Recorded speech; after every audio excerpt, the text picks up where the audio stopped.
This is the story of an idea and how it grew. An idea inspired by the matchless scenic beauty of the Rocky Mountains.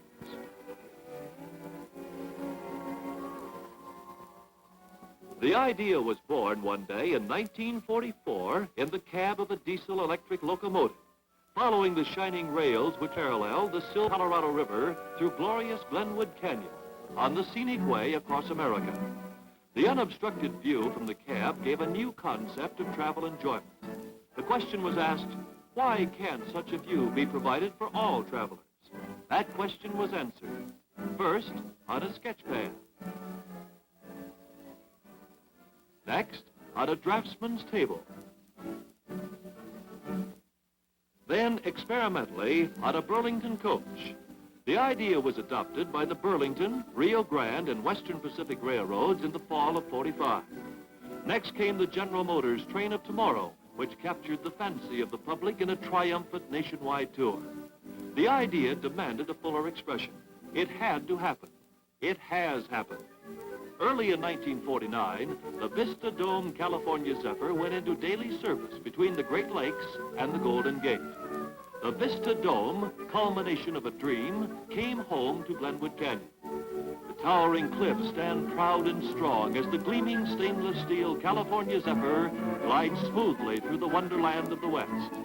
The California Zephyr, train of today.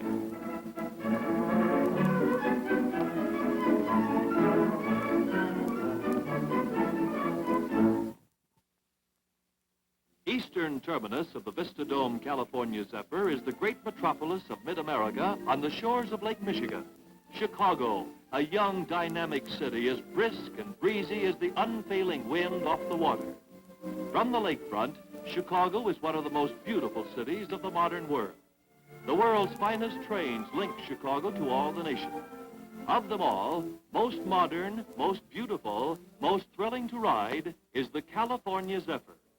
Its daily departure is an exciting event, the beginning of an unforgettable travel adventure. The smiling Zephyrette, whose cheerful assistance will help make the trip an outstanding pleasure, is on hand to greet her new friends. The busy bustle of departure is soon at an end. Vestibule doors are closed. And the Vista Dome California Zephyr glides smoothly out of the station. Leaving Chicago, the California Zephyr threads its way through the maze of trackage built to serve the transportation needs of the great industrial district whose factories produce goods for the entire nation. But the route is lined for the California Zephyr. There's a clear track ahead. 2,500 miles of shining rails lead onward to the blue Pacific. Chicago is surrounded by delightful suburbs, satellite cities of beautiful homes. They, too, are soon left behind, and the train speeds on through the verdant countryside. Passengers waste no time finding places at one of the 5 Vista Domes, in which there are 125 unreserved dome seats, available to coach and sleeping car passengers alike. The special glass is glare resistant, and efficient air conditioning keeps the temperature just right. Sunshine may be enjoyed without discomfort. Best of all is the unobstructed view provided in this unique observation compartment. Up, down, forward or back, and to either side. Through the great farming regions of western Illinois, the California Zephyr rushes smoothly on. The brief hours remaining before dusk give passengers an opportunity to taste the first delights of Vista Dome travel and to look forward to a succession of thrills on the scenic way across America.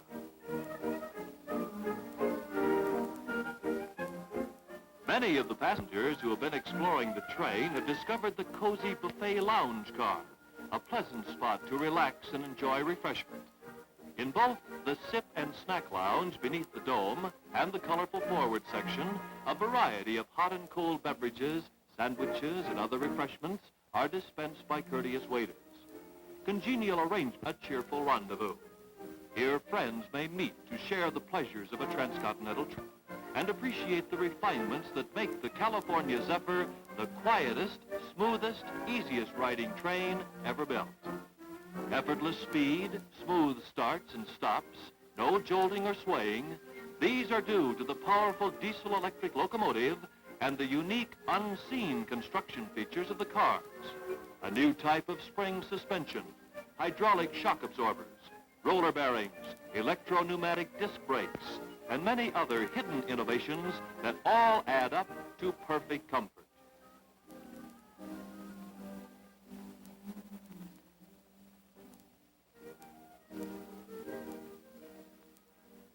Old Man River, the mighty Mississippi, father of waters to the red man, bisector of the nation, the great natural boundary of the West. In late afternoon, the California Zephyr glides through the thickly wooded Illinois side of the river and onto the half-mile-long railroad bridge which spans the placid waters. To the passengers, the crossing of the Mississippi evokes thoughts of the days of not so long ago, when the territory west of the river was an unexplored wilderness, known only to the Indian and the buffalo. Today, the crossing marks the first exciting milestone on their journey to the Western Ocean.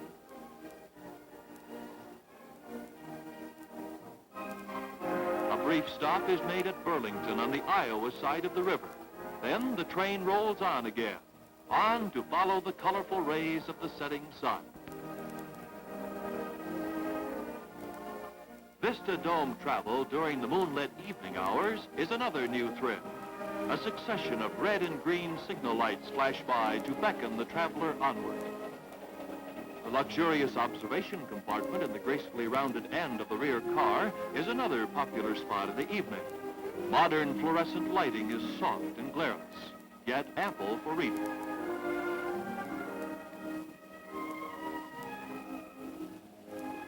Sleeping car accommodations are the ultimate in modern design and comfort. The all-room cars feature attractive bedrooms with toilet and laboratory completely enclosed. Temperature and ventilation are individually regulated, and another convenient control provides a selection of radio and wire-recorded music.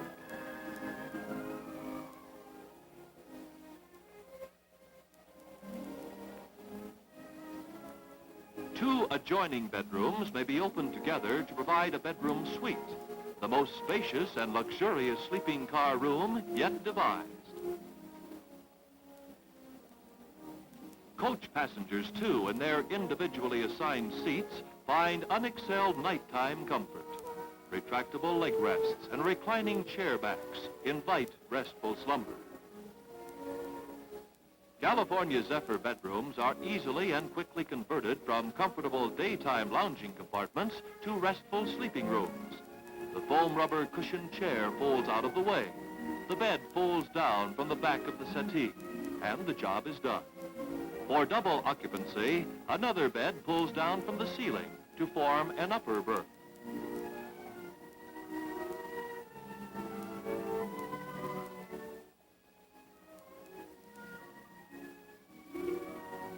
And so to bed, cradled in soft, luxurious comfort. Sleep will come easily, wooed by the gentle motion of the train as the California Zephyr glides through the night. Pleasant dreams of the travel thrills which await on the morrow. Next morning, sleep-refreshed travelers are greeted by a colorful Colorado dawn and catch their first thrilling glimpse of the Rockies. The train seems to put on an extra burst of speed in its haste to reach mile-high Denver, gateway to the wonderland of the West.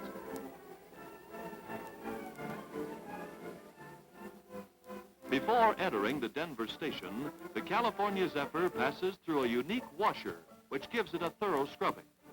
Clean, sparkling windows will enhance the thrilling daylight trip through the Colorado Rockies. Denver, capital of Colorado, the mountain state of the Union, commands a breathtaking panorama of a 150-mile stretch of the Front Range of the Rockies, many of whose peaks tower more than 14,000 feet into the sky. Once thought to be an impenetrable barrier, the mountains have yielded to the indomitable spirit of pioneering builders. The railroad west from Denver traverses a scenic region unmatched anywhere on the continent.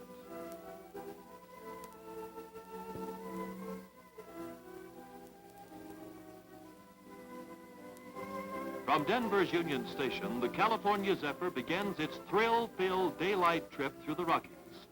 Almost before the train is outside the city limits, it begins to climb through a green and pleasant countryside dotted with tiny lakes. As the mountain rampart looms ever closer, the powerful diesel locomotive digs in for the long pull.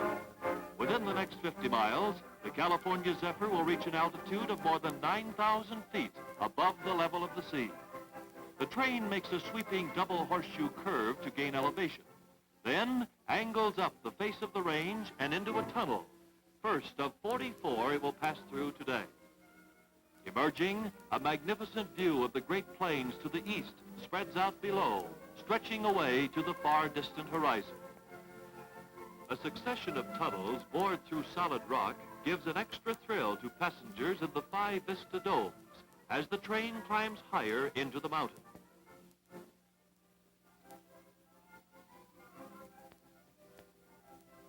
The track follows the upper slopes of a narrow canyon. Then, with breath-catching suddenness, the Continental Divide swings into view. Its lofty peaks invite the traveler onward. Dominating them all is rugged James Peak, through whose mighty base the Moffett Tunnel was completed in 1927 to make possible this spectacular scenic route. Second longest railroad bore in the United States, the Moffett Tunnel is now but a few miles to the west. As the train hurries onward, the Zephyrette uses the train public address system to provide a few facts and figures for her passengers. Great engineering triumph, built at a cost of nearly $18 million and requiring more than 5 years of construction. The Moffett Tunnel is 6 2/10 miles long, 16 feet wide, and 24 feet high.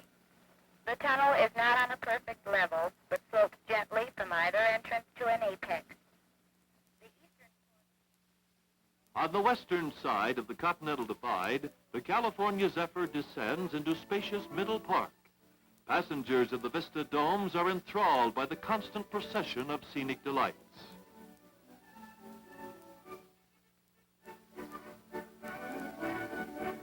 A friendly little lake near Granby contrasts with the broad expanse of Mother Earth in Middle Park, once, many ages ago, the floor of a great inland sea. Near Granby, the railroad meets the headwaters of the Colorado River, which it will follow for more than 200 miles through a succession of spectacular canyons. Rugged Gore Canyon, one of the longest and deepest, is cut through jaggedly broken walls of dark granite, forbidding yet entrancing, and a veritable happy hunting ground for the geologist.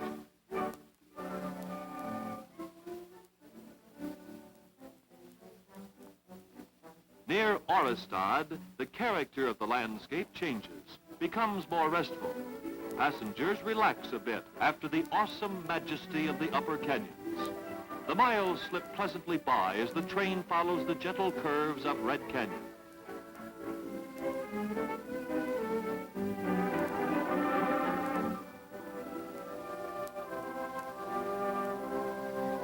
Swelled by the waters of the Eagle River, which joins it at Cerro, the Colorado enters the most beautiful of all its gorges, colorful Glenwood Canyon. Walls of pastel-tinted sandstone, formed by erosive wind and water into grotesque and fanciful shapes, accented by the emerald tones of evergreens, contrast with the incredible blue of the Colorado sky. Here in Glenwood Canyon, the Vista Dome comes home. And here, near the halfway point on its thrilling 2,500-mile journey, the California Zephyr meets its sister train, which left San Francisco yesterday. Diesel horns salute, here in the canyon where the Vista Dome idea was conceived.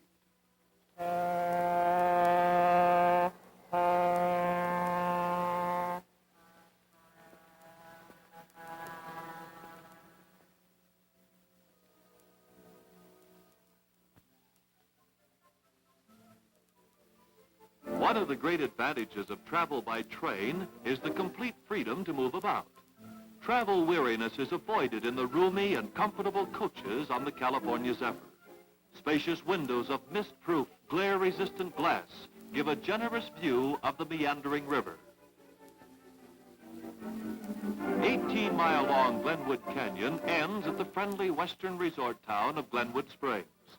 On the north bank of the river, the famous Yampa Hot Springs feed the largest warm-water open-air swimming pool in the world. The healing mineral waters provide a consistent natural warmth, which permits swimming even in midwinter. At any season of the year, the pool is a pleasant aquatic playground for young and old.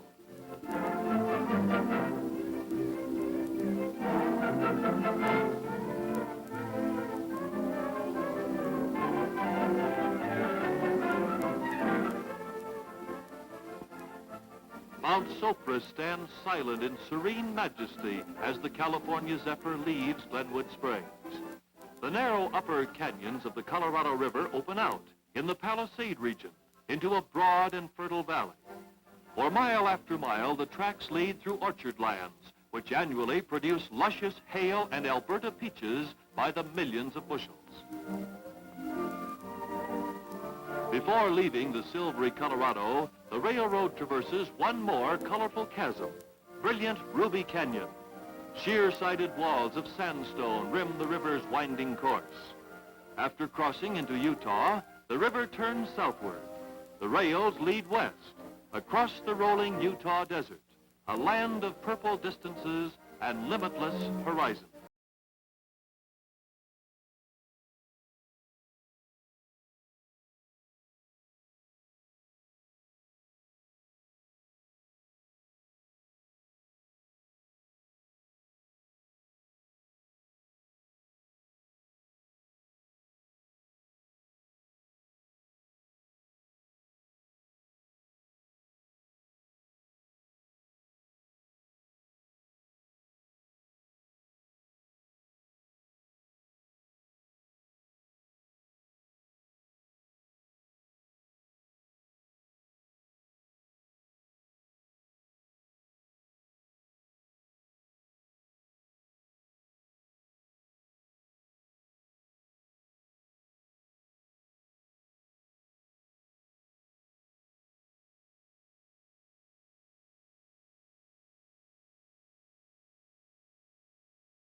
Salt Lake City, founded in 1847 by Brigham Young and his dauntless band of Mormon pioneers, who built their promised land in a barren valley and made the desert blossom as the rose.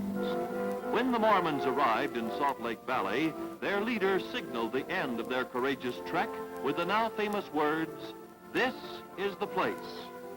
An inspiring memorial now stands on this exact spot at the mouth of Emigration Canyon. The California Zephyr speeds westward to greet the dawn, crossing the great Sierra Nevada through Beckworth Pass, into the golden land, California. Here entered throngs of early gold seekers more than a century ago. The train follows the path of pioneers, soon reaching the headwaters of the Feather River, El Rio de las Plumas, so named by a Spanish exploration party in 1820, because of a vast number of wild pigeon feathers found floating on the stream. Most travelers seek the advantage of the Vista Domes for the breathtaking 118-mile journey down Feather River Canyon, longest and most picturesque of all Sierra Gorges.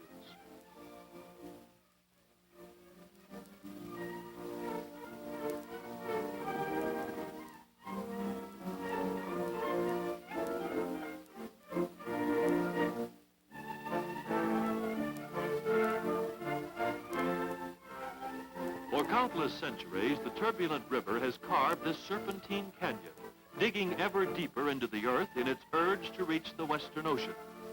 Verdant nature has healed the scars of erosion by blanketing the hillsides with tall pine and spruce, their straight trunks upstanding in massive columns. In no other way can the grandeur of mountain, forest, and stream be so fully appreciated as from a vista dome.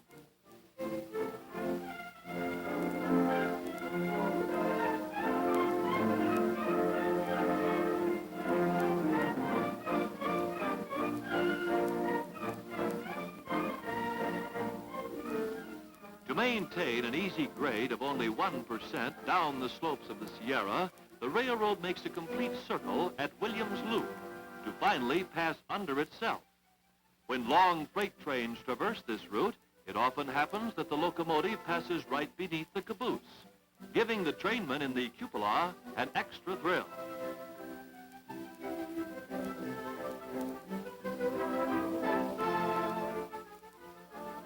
But freight train crews no longer possess the distinction of being the only travelers to enjoy a train top view. It's available to everyone now in the comfort of a vista dome.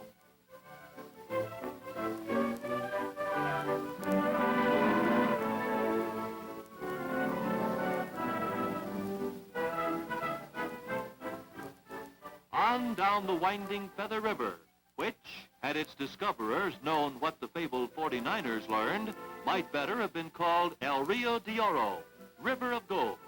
For gold was scooped by the handful from its bed by the early miners, some of whom found incredible fortunes in pay dirt along this restless stream.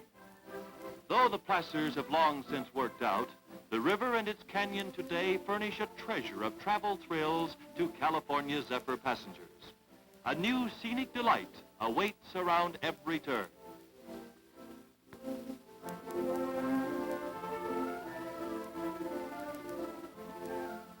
The railroad crosses and recrosses the rushing river, seeking the most favorable slope in the ever-changing canyon.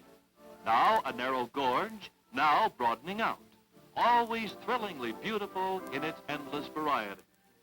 Near Pulga, railroad and highway crisscross the canyon and each other, high above the river.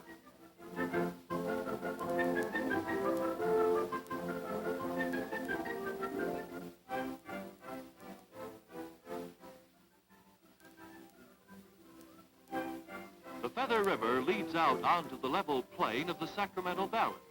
Mile after mile of rice paddies testify to the semi-tropical fertility of the region.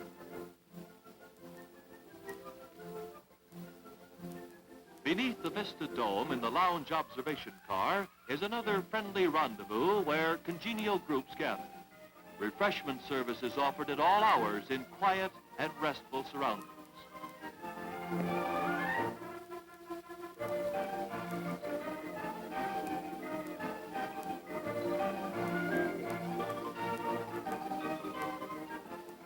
The miles and minutes hurry by as old friends and new make plans for journey's end.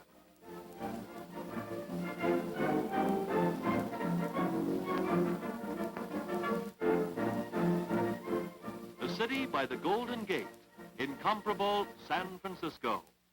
A journey on the California Zephyr reaches an unforgettable climax in the brief ferry trip from Oakland Pier across San Francisco Bay, finest natural anchorage in the world, which provides a matchless setting for this fabled metropolis. The ferry passes under the 8-mile-long Bay Bridge, prodigious engineering achievement which matches in immensity the greatest works of man, to dock at the historic Old Ferry Building. Little more than a century ago, the present site of San Francisco was but a barren strip of sand dunes and rocky hills.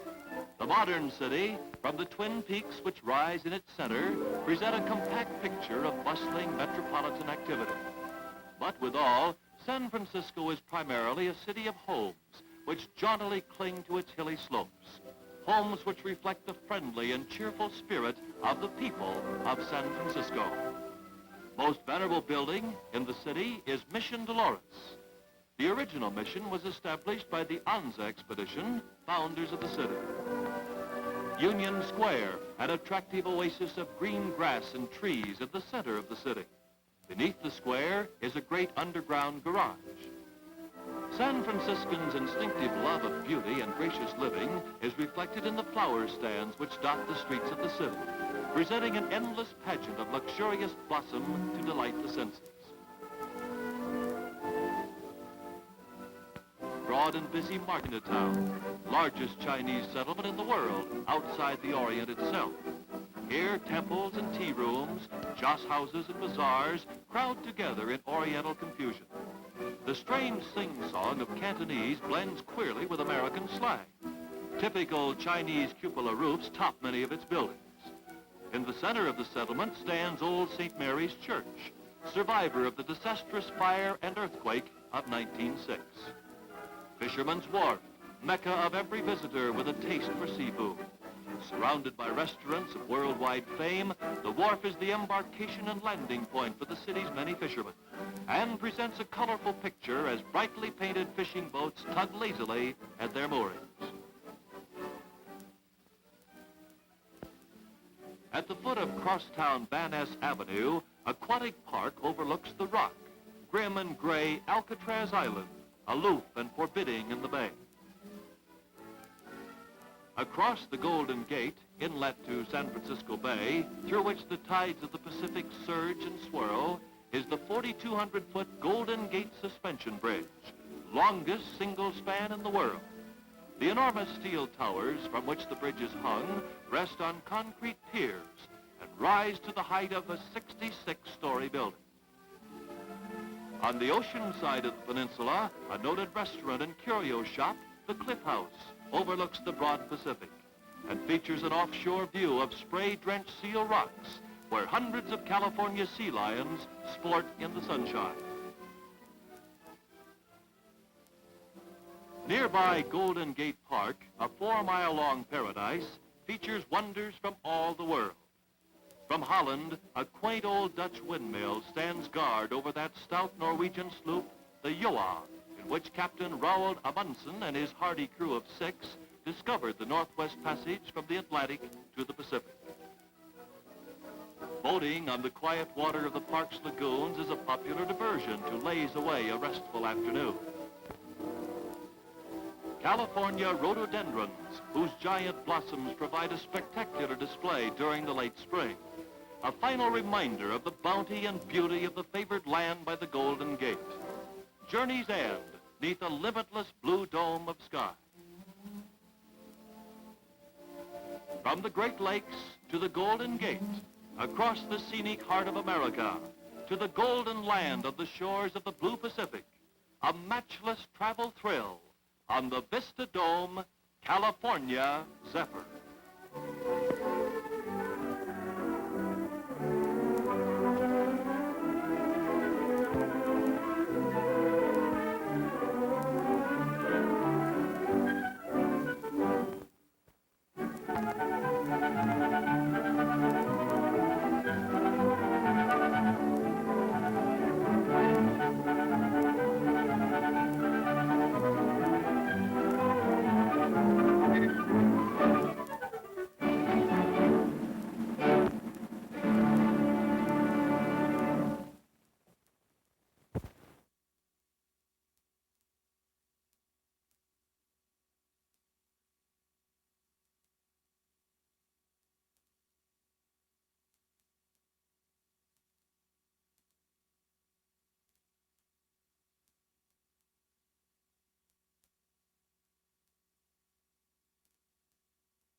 And I know. The 3023 dead green. Show off, Smasher.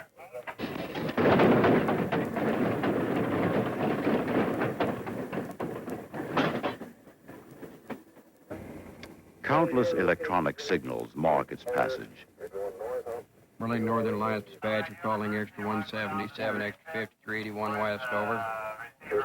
Speeding, slowing, switching through a maze of rails to find its path.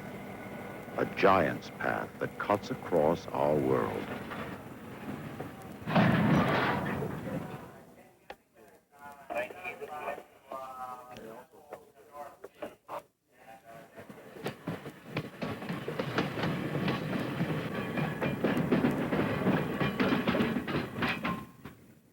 The power of 10,000 horses, harnessed by a single hand, begins the strong, steady pull until thousands of tons are moving.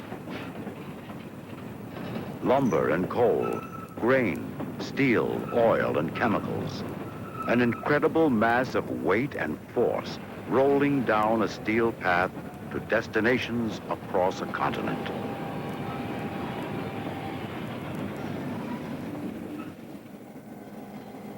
American railroads have applied technology and skill to make the way safer and protect the people who cross the path.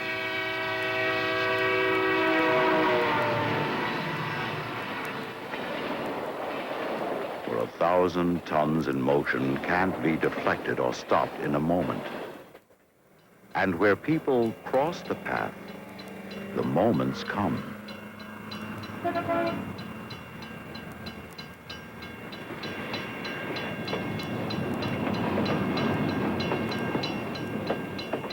The warnings are there for those who can stop, for those who can wait, for those who can watch and be wary.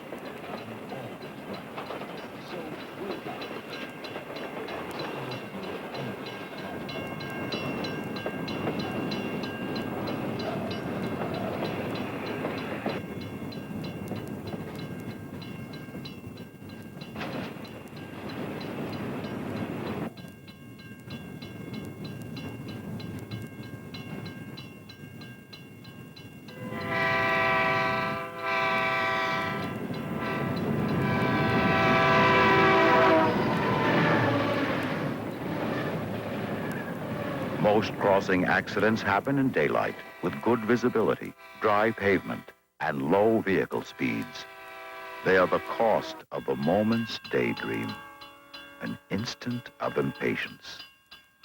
And there is no protection to be found in the warning sign unread, the bell unheeded.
People who work with trains understand the weight and power of these giants. They know that to come up against one is to lose. A healthy respect can save a limb or a life.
The path brings freight in motion to the heart of our communities, the thresholds of our industries, the places people live and work and play.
Our vigilance, with all our technology, we can only control the trains themselves and mark their paths wherever they intersect our world. The final responsibility for safety lies with every individual, the watchful and wary, the careless and hasty, the daydreamers, the cautious. The people whose everyday lives bring them, at a moment in time, across the path of a giant.